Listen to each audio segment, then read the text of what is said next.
In today's video, I'm going to teach you how to renew your Zoho subscription in just 5 minutes.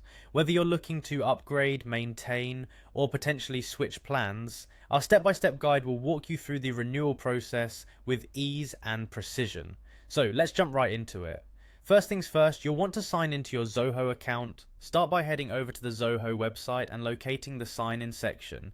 Once you're there, you'll see an option to sign in using your current Zoho credentials. For added convenience, you can also choose to use your Google account for signing in.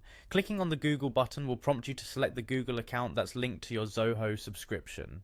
Take a moment here to ensure you're selecting the right account. This simple step helps prevent any unnecessary complications later in the process.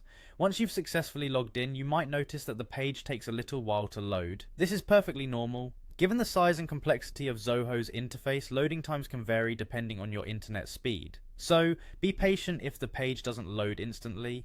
Now that you're inside, direct your attention to the top ribbon of your Zoho Books dashboard.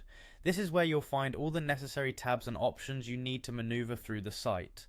Look for the button labeled Subscribe. Clicking on this will bring you into the heart of the subscription management section. Here you are presented with a couple of different options. You can opt to upgrade your current plan if you find that your current subscription no longer meets your needs, or if you're looking to cut costs, you could switch to a free plan. Zoho offers a variety of flexible plans to suit individual and business needs alike, so take a moment to consider which option aligns best with your current objectives.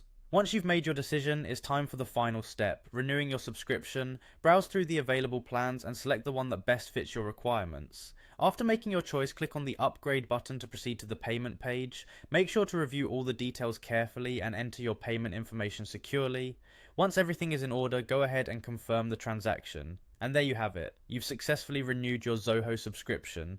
By following these straightforward steps, managing your Zoho account should be a breeze. Thank you for watching, and don't forget to stay tuned for more helpful tutorials. Until next time, take care.